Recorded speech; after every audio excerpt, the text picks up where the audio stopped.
Hi friends, आज आम कोबी परोटा करवा। कोबी परोटा पाई आम नहीं अटा, अल्प बंधा कोबी, पियाज, लंका आउ लुण आउ जीरा अल्प नहीं।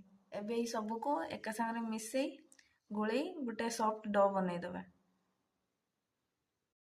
देखो ए अटार आम सब बंधा कोबी आ लंका लुण सब मिक्स कर।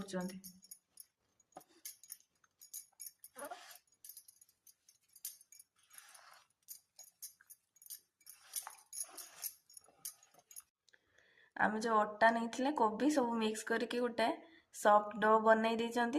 एबे याको छोट छोट गोला करी रोटी बेली दबा। एबे रोटी पकईदेली। आगुरी भी आम परोटा करथिले किंतु सेथिरे मो कोबी को ग्राइंडिंग करके नहीं आउ से तार गोटे टेस्ट अलग।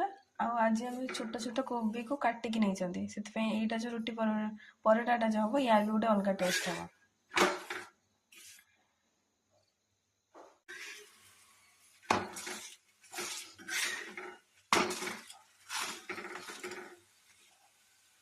एबे हमर देखंतु बंधा कोबी परोटा हो गला।